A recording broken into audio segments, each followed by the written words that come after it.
No, so at Live Bold and Boss Up, basically it was kind of grown from 2020. We were having conversations with candidates and employers about the same thing over and over again. And so we're like, okay, this is the perfect time to put out a podcast and record what we need to talk about your brand, about how to get your resume viewed, or talking to entrepreneurs about what they're doing. And so it kind of started that way about 3 years ago.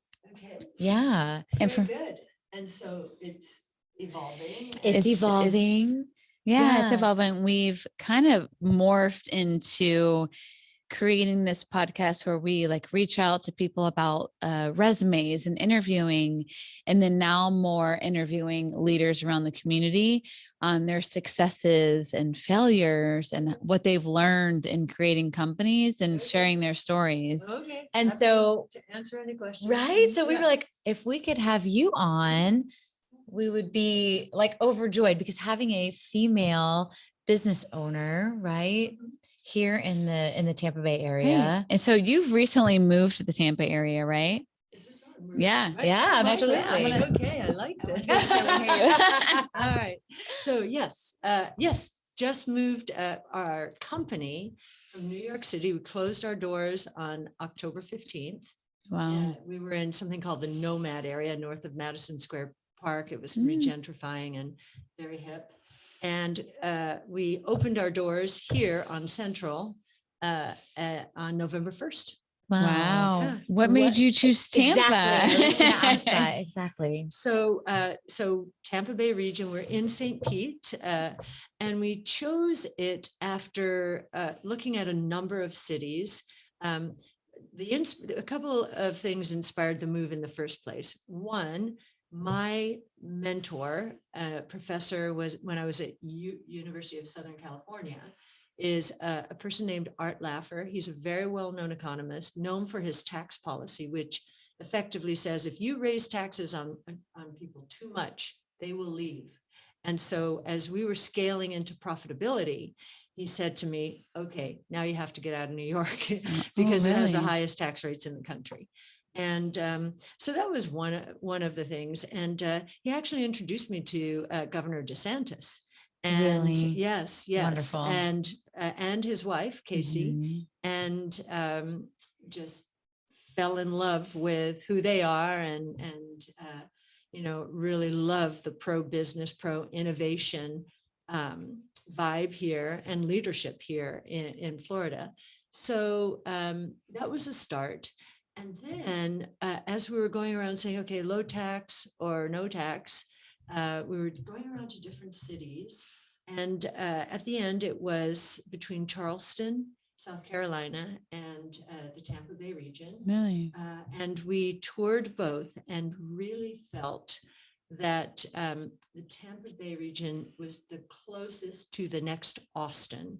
Wow. And as you know, Austin has become very well known for its tech scene, and a lot of Silicon Valley is moving there, and it's just getting too crowded. But the St. Pete, Tampa Bay, it seemed as though that we could come here and help shape the community, contribute to it, and try and help make it into the next Austin.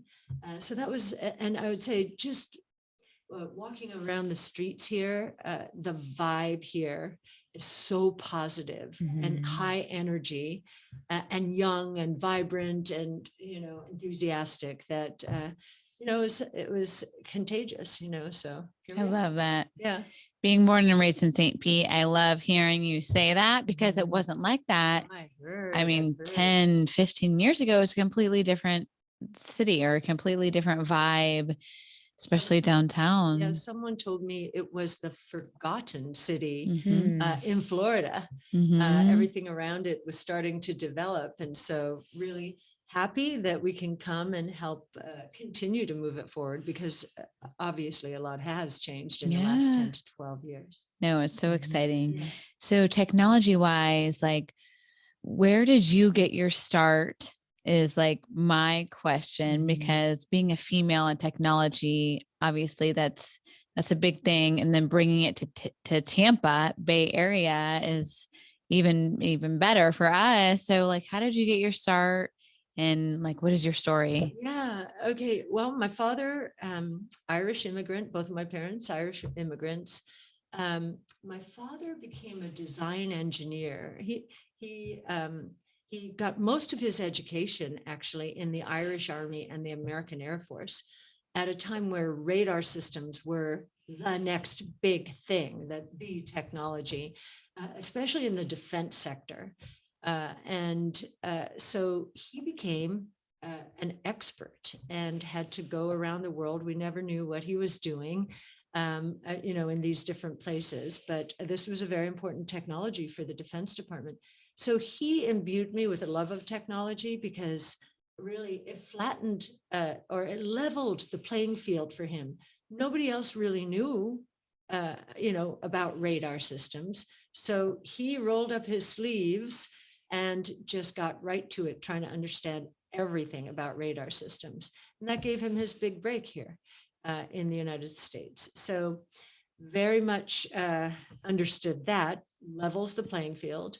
And then I went through school and ended up in economics and finance, and had the opportunity to go to work at some really great firms. But the one where I stayed the longest, for 18 years, was Jennison Associates up in New York. And when they were giving me the opportunity to become an analyst, so I had been an economist, but I really wanted to evolve and grow. And so they gave me an opportunity to become an analyst, but I could not take any stocks from any of the other analysts, and they were there for life. So good luck. Find your own universe. So naturally, that meant that anything new that didn't fall into the traditional analyst's bailiwick, I could put my hand up for. So what's happening today is there are convergences between and among technologies. And I didn't really understand that in the early days when a company called Reuters or Telerate went public for the first time, and they were called database publishing companies.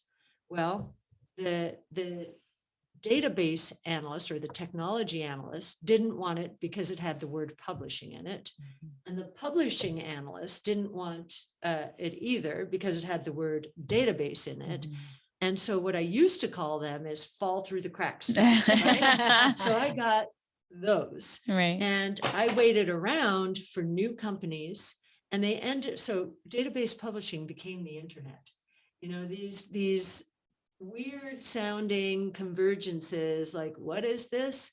Often can be very big. Same thing. No one wanted cellular because the phones were this big, like bricks, and too heavy. You had to kind of fit them into the car consoles and so forth. No one wanted them because, who's going to use this? Right. And you can see what happened there. So very often technology is misunderstood or dismissed early on.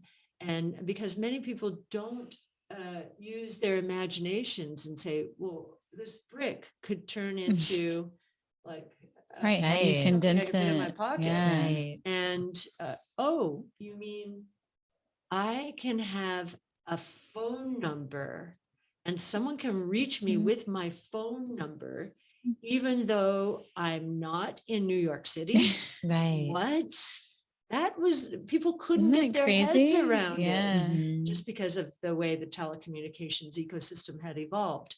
And so you just have to use your imagination to see where Right. technology is going. And usually if especially the old guard is dismissing this new thing, take an even closer look. This was a Tesla, for example.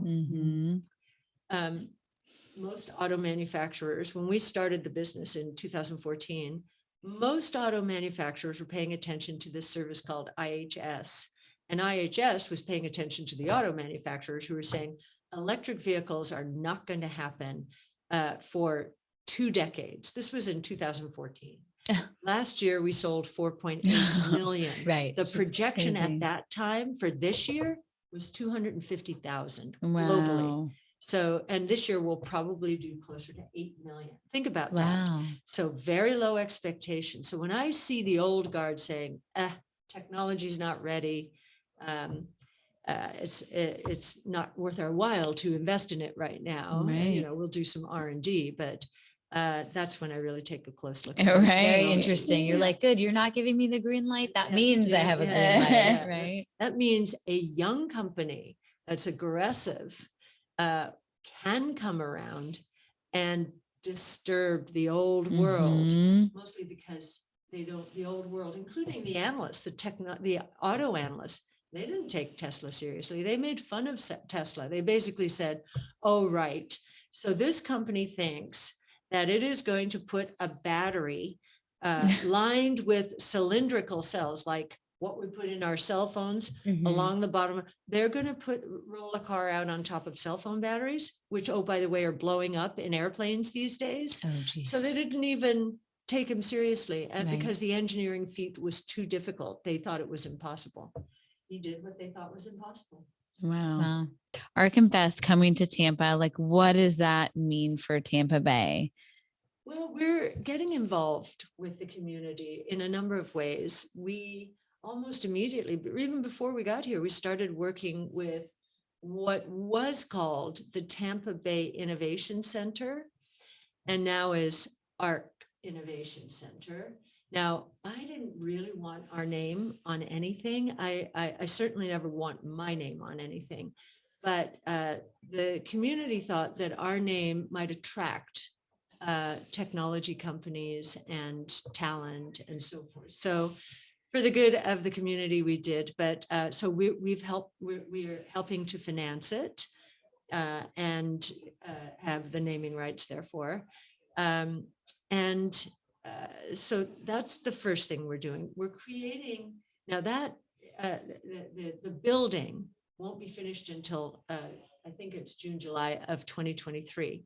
In the meantime, we are setting up a virtual innovation center, and we're going to involve the artists in the community to help, I love evolve that. this virtual innovation center. And we'd like to somehow get NFTs involved. So maybe a gallery in the innovation center for How artists fun. and Right. NFTs. So we'll see, that's evolving. And the other way we're helping the community is I founded something called the Innovation Foundation, which is for education, education through the lens of innovation. I hired 3 educators who had been heads of schools, 2 from Montessori, 1 from the Newhouse School of Journalism. He had designed and led the master's program in new media management and data analytics. He's doing the high school. The other educators are doing the toddlers through 7th or 8th grade, wherever high school starts these Right, days. right. So I can't believe this, to be honest, but we landed here, opened our doors November 1st. This August, we're going to be training a group of 6th grade teachers, science teachers, in the Dali Museum. The Dali has graciously given us that space. And is also giving them tickets to the Dali exhibits. And we are going to be in 6 middle schools. We will be the science curriculum. Wow. For 6 middle schools, 6th grades. Wow. And In St. Pete, in Tampa St. Bay. Pete, in St. Okay. Pete. So we're starting here, of course. Right.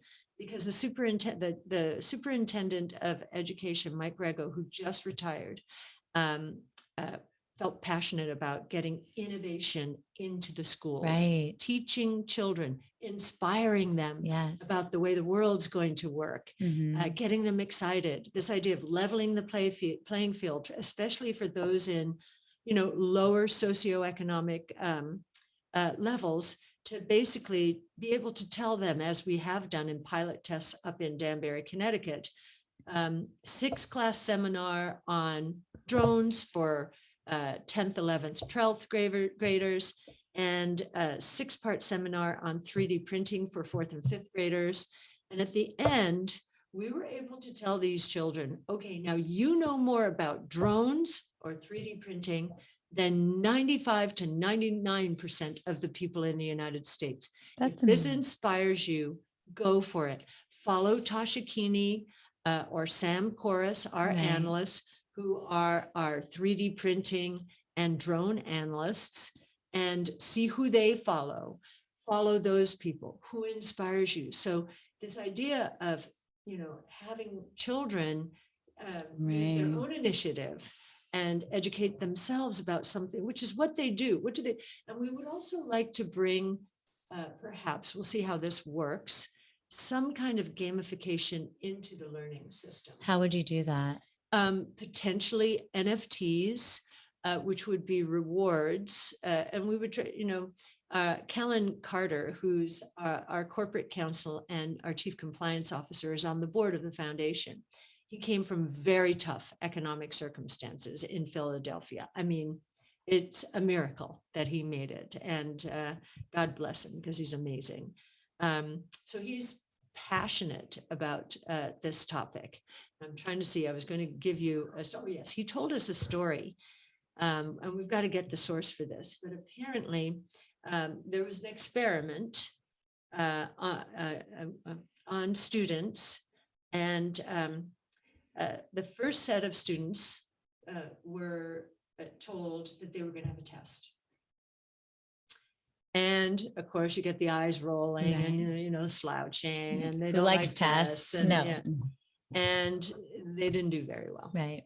The second group, same class, second group, they were told they were going to play a game, and they got into it, and they were trying to figure out how to win this game, which was essentially to learn something, Mhm. right? Right. And they did very well on the test. Wow. And all it was The same that thing. kind of positioning. It was the same test. Interesting. Wow. It was the same thing. That is So- crazy. Yeah. The word And- test is just such a 4-letter Right, word. It's a isn't it? mental thing. Yeah. Yeah. So game is also a 4-letter word. Yeah. Okay. Right. Good point. Good point. A Yeah. bad 4-letter word, I Yeah, guess I but they should say. love Negative games. They associated. love Yeah. games. Yes. Yes. That's amazing. I love that you've already kind of gotten into the schools because, yes. right, I feel like Mhm. you were talking about imagination, and our kids, Steph and I both have kids, 2 little kids, kids, yeah. and they have the best imaginations, and where better to start, right, than Yeah. educating them. Yeah. Starting Mhm. at the toddler, but the school system wanted us to start at the toughest place. So we took on that challenge, because this middle school is where we lose a lot of children. How old are your children? Mine's 6 and 8. Elementary. Yeah. 7 and 9. Yeah. So 1st and 3rd. So I don't know if you live in St. Pete, but hopefully this program flourishes and Right. your children will experience it. Exactly. When did you start learning about technology? Were you at that age, or were you No, older? because, That wasn't- I was born in radar systems were, and then when I was in high school, my father took me to UCLA to learn Fortran, which is an old programming language. It was like punching cards, and I considered it quite boring myself. And so that did not inspire me. However, what did inspire me, see, the technology age that we're talking about, It's it different. started with a semiconductor, sure radar, but really the dawn of the digital age with the semiconductor in the 70s. So I was in high school and college, and really it wasn't even been taught in the schools then. So when I Right. got into the business, and Apple's first computer came out, and IBM also put a PC out, but Apple won, right, in terms of that space. And I was working for Jennison. Again, I was there for 18 years. And the chief investment officer, he was a technology analyst. That's how he grew up in the semiconductor age. And so he brought that with him when he founded the firm. So the firm had a very very much a tech focus. Mhm. And he was so excited about it. It was infectious. And, you know, I've always, you know, we moved around 10 times by the time I was 12 or 13. And so I always had to get in there, learn quickly who to trust, who not to trust, but also Mhm. size up situations and figure out what excited me and what didn't. And so technology definitely got me, not that Fortran experience, but this idea of what can technology do to change our Right. lives, to transform the world.